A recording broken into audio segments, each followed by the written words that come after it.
My name's Miss Williams. I'm going to be your child development teacher from September.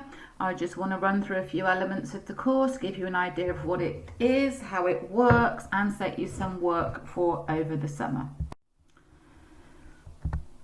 In this course we cover 3 units of work, all of which are mandatory.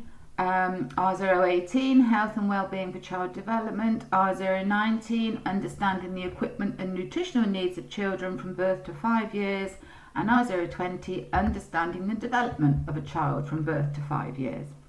Okay, we have no choice about those units. They are actually set by the exam board. The 2 assignments, R019 and R020, are set by the exam board. R018 is classroom taught. It's basically the unit that we cover in year 10, and it's everything we do in year 10 is what your exam is based on.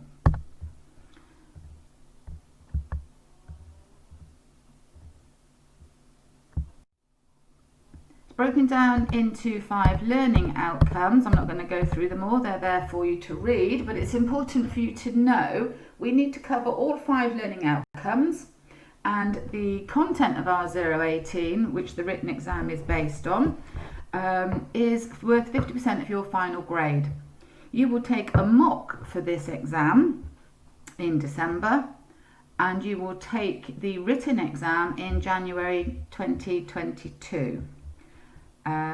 Which is great. The reason we do that is because you then get the opportunity, if you do not get the results you want in January 2022, there is an option to resit the exam along with the other GCSEs May-June time. R019 is the second unit that we cover. We will probably start this in year 11, maybe at the end of year 10, depending how timing goes throughout the year. This is a written assignment where you have to, I will teach you, you will do research, you will do revision, and you will write up your own report covering things like what equipment a baby needs, and understanding the factors that have to be considered when choosing equipment, nutritional requirements, feeding solutions, etc., etc. And this is done, as I said, in year 11. This one consists of 4 learning outcomes. Okay, I'm not going to read those out again, just look at the different factors that are involved there. What you do need to remember is this is quite a big piece of coursework. You have to revise, research, write up your findings. This unit is actually worth 25% of your final grade. So R018 is worth 50%, R019 is worth 25%. This is marked by me in school, okay, then sent off for external moderation to the exam board. They set the assignment, we have no choice over that. They may change it by the time you guys get round to taking it at this moment in time. It is set with a nursery scenario, however it will still cover the same topics, the same learning outcomes, whatever they may change it to. Third unit, R020, also studied in year 11. This is where we start looking at the development of the children, age 0 to 5. Okay, we start looking at activities. This one has 4 learning outcomes as well. Once again, it's worth 25% of your final grade. Again, marked by me, sent off for moderation by the exam board, and then the 3 units are sort of aggregated together and you're given your final overall grade. This unit, where possible, we link to your work experience that you do at the end of year 10, because you will be working in a childcare setting most likely, and it's a perfect time to start looking at different activities that suit different children, different levels of development, etc., etc. So I may switch these around. I may do R020 before I do R019, depending on the work experience situation. When we get to that point, we'll know a little bit more. Progression from these qualifications, so you can get your Cambridge Nationals in Child Development. That can lead to an apprenticeship in health social care or young people's education. it can go on to GCSE food prep, and you can start looking at working with young people in some area when you decide which college course you go on to. Again, another progression map. I'll just give you a few seconds to look at that. That takes it higher with higher education, where you can go and look at being maybe a social worker, going into nursing, etc., etc. Some other career paths you can start looking at are things like, working in a nursery, primary school teachers, health visitors. Of course, if you want to go on to these higher level jobs, you would need to go on to college, get a few more qualifications behind you, and certainly go on to uni and progress from there. But the course that we're doing is certainly a good place to start if you are interested in any of those kind of careers in the future. A few summer tasks to get you started. I just need you to start getting your head around what it is we're going to be doing, and really just get some ideas about what we're going to cover and what's important and what isn't. So if you've got access to Catch Up TV, a really good watch is A 3-Day Nanny. You'll learn lots about tips, techniques with behaviour, dealing with behaviour, identifying different parenting styles, look at some advantages, disadvantages of these.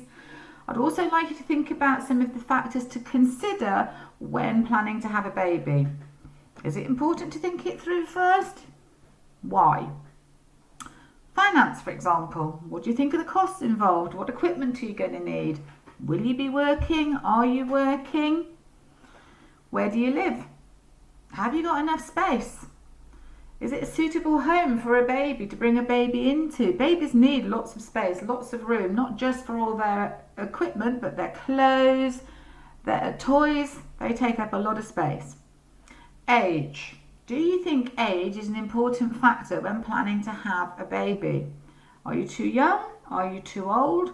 I want you to do some research into this and find out some of the fors and against of being young, having a baby, and against that, somebody older having a baby. Lots of people now have babies later in life for various reasons. We will discuss all of this as part of our course, but I want you to look at some of the pros and cons and whether you think it's important or not.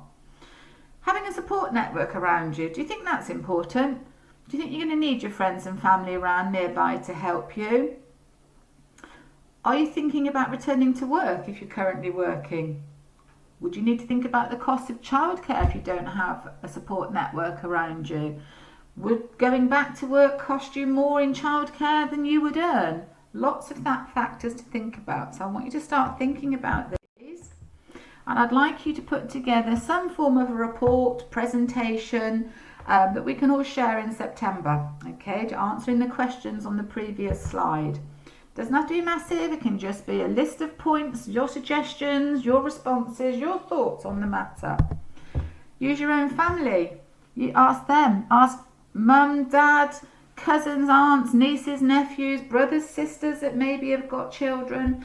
Get their ideas on those questions from the previous slide. See how they planned, what they thought was important, and maybe some of the things that they didn't think about that came along that were a bit of a shock afterwards. Just helps to get you in the right mindset for starting your child development course. Other good sources of information, some a watch list if you like, One Born Every Minute.